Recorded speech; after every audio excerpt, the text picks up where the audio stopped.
Hello, my name is Catherine Richmond. I study life after death, communication, and our individual life paths. Now, I've studied this for 10 years, and I study different culture, different spiritual practices, as well as palliative care to understand and get these answers. Now, in my work, I'm often asked these questions, which I've taken notes, so do excuse me, as I will be reading them. But I think that the answers can help a lot of people for information that we've never shared or been privileged to be a part of before. So please let me share these things with you. So I'm often asked these simple questions, and here's but a few. Did my loved ones suffer upon their time of passing? Did they feel pain? Can they see me or my family now and what's happening to us? Now, let me go through these things for you and the limited time we have, this small 15-minute video. Now, my answers are, did my loved ones suffer at their time of death? My answer to this is no, because there is a predestined time of departure for all souls. There is an etheric cord that attaches to the soul. The body releases this. Okay, so this happens often days before the passing, and we are no longer in our pain body, which is part of our physical form and memory. There are cases recorded of people before their passing that were noted not to be their usual self, but they weren't unwell. Even some cases of them organising their own funerals when they had not been unwell. They then pass in an accident death soon after. So now, did my loved ones know they were going to die? That's often asked to me. The answer is often yes, we do know. It is predestined when each one of our souls will leave this earth school. It instilled in our aura, in our time frame, then we will be knowing we will be having this experience. No outside person can read this or tell you ever this information. This is between you and your Creator only. Now, I'm asked this often, where do we go when we die? Now, this is a comprehensive thing, which I have done another clip about, another 15-minute clip. But the short answer for this is it has been recorded by doctors, nurses, relatives of loved ones, clients, talking about their loved ones from the etheric veil at their time of just before they pass. Some people call this heaven, and they will talk about that they were here communicating with them. So they seem to be in a lucid state, talking about their loved ones had drawn near. They talk about them waiting to collect them, as our soul never dies, but it will pass when it leaves the body to the veil before our very eyes. So some people, some medical professionals, relatives have been privileged to see the soul actually exiting the body. So when we're in that transient state, being able to see it. Now we are joined by our soul group when we leave this body. These are made up of our relatives that have passed before us. No souls are left here on this earth. As there is a Creator, it allows no souls to stay here. They are assigned part of their spiritual journey, which we'll discuss soon.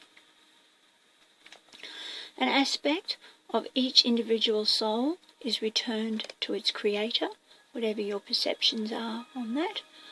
Another aspect of it stays with our loved ones, that's you, here by your side on earth.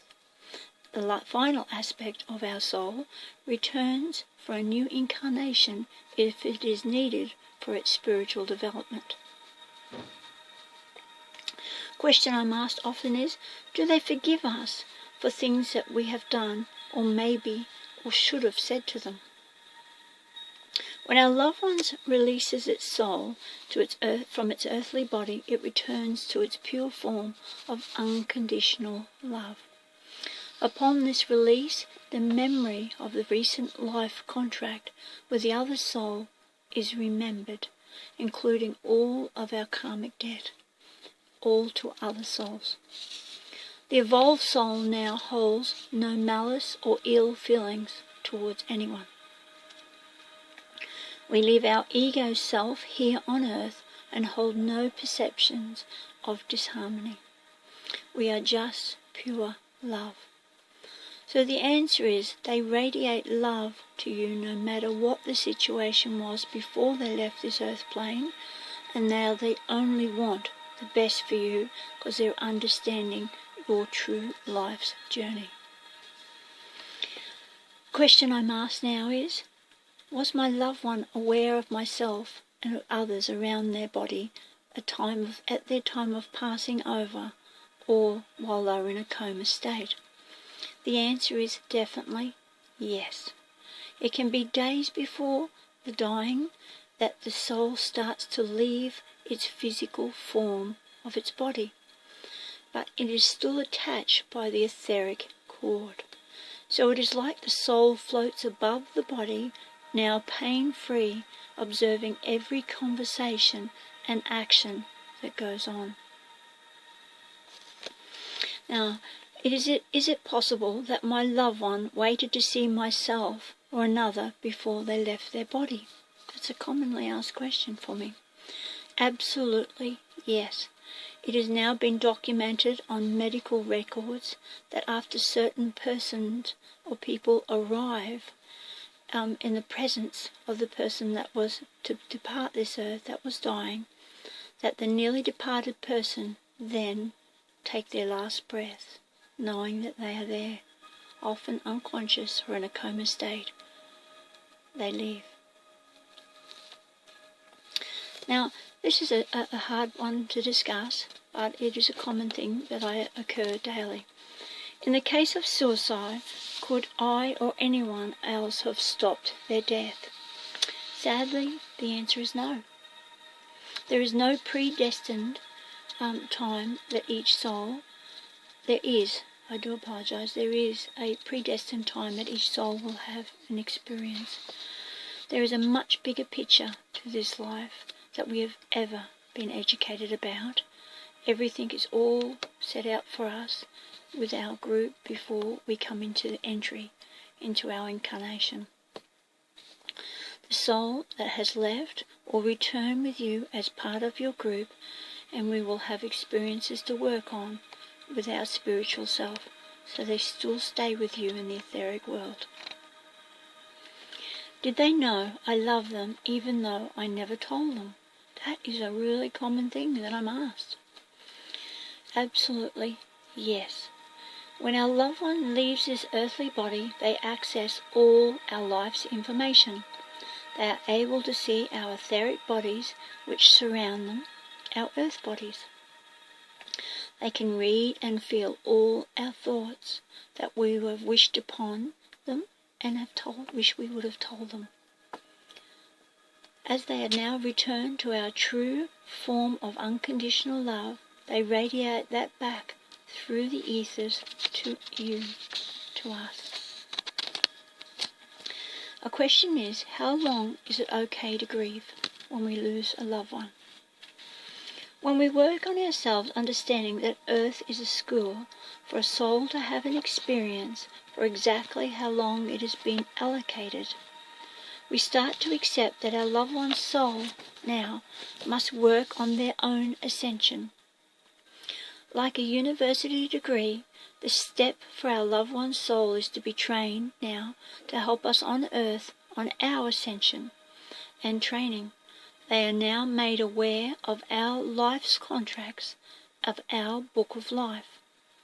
They never leave us, but they do change to become formless to help us on our soul group. So they leave their body and they become formless and still able to ascend and help us with our group, with our training. Ultimately, we hold on to their memory of the experience with them, but allow them now to work on their spiritual development. We will return together again in a form. We will never be left alone. Earth is one step in our development. The longer we grieve, we are unable to feel the presence of the departed, and neither can they or ourselves work on their spiritual schooling. Will I ever see my loved ones again? That is really, really common for me, and it is documented often. The answer is yes, definitely. They are part of your soul group. You are eternal. I am often told, quite a sad thing, that I immensely disliked a person and I am so glad they have died. So this is quite common, that someone will come and tell me that someone in their life has passed, and they're so happy for it because they perceive that they have been hurt by this person through actions or inactions. Now my answer is, because each person brings life experiences into this life, some cultures will refer to this as karma. Certain actions between souls have to occur. When we remind ourselves we are eternal, we never remember what each soul has had, what experiences we've had with another life, with that soul. You and your loved ones have been together before. Your ego self says, I would never have hurt anyone. This is an untrue statement. In every incarnation, you create through your thoughts, actions, and inactions eternal karma. Now this will follow you life after life until you work on being pure love. In this incarnation, we are to be that love. This will be the object of this trip. We are to radiate love to all sentient beings, no matter their actions to yourself or others.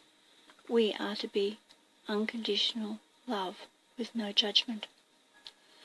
We remove the lower energy of dislike towards another when we remind ourselves we are now originally from that one cell.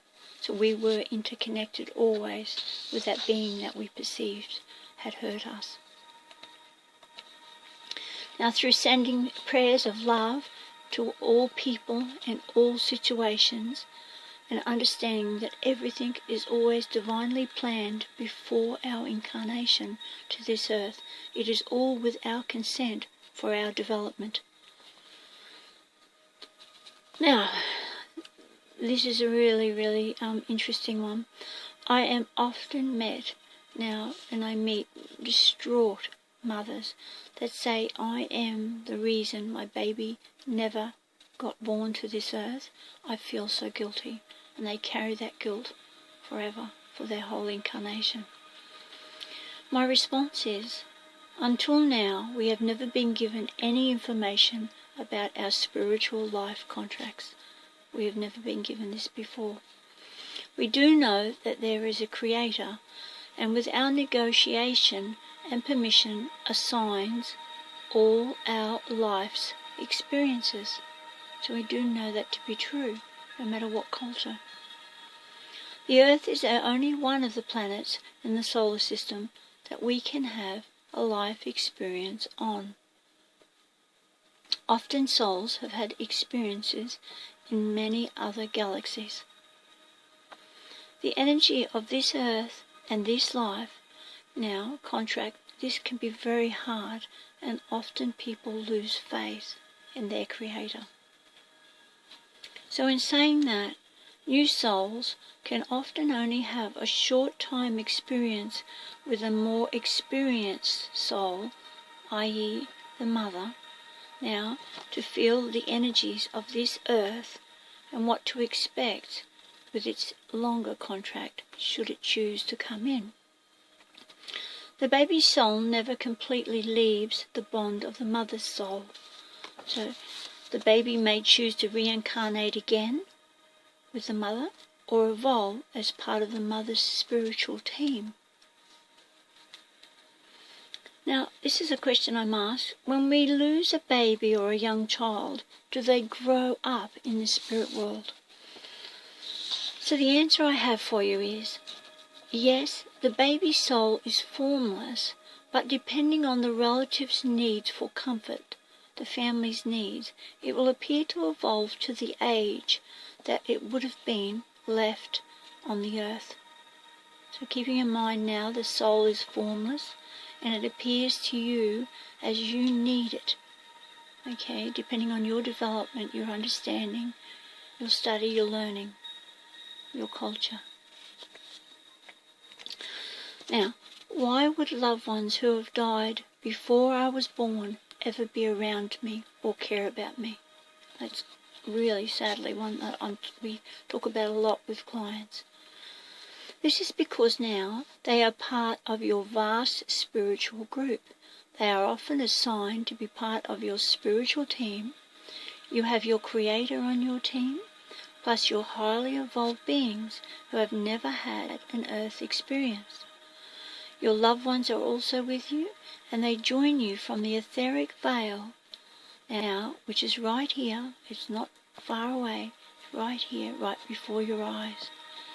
These help you now to be successful on your earth trip, should you choose to listen to them. Now, how do I feel my loved ones are around me that have left this earthly world?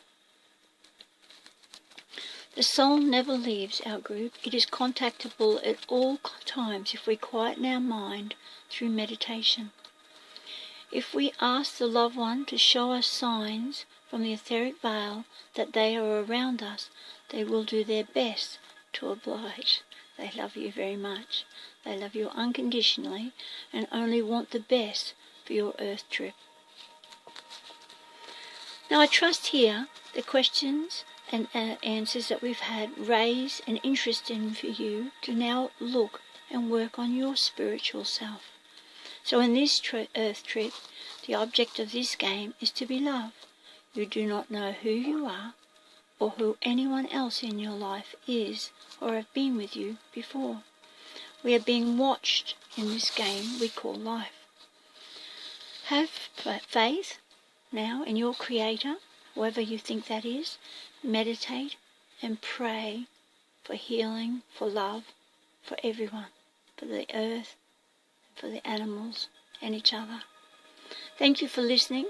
For more information, it can be found at no charge on my YouTube channel, Catherine L Richmond, CATHERNE L Richmond, RICHMOND. Or you can contact me directly or go through the Field of Grace, www.fieldofgrace.com.au. Good luck with your life journey.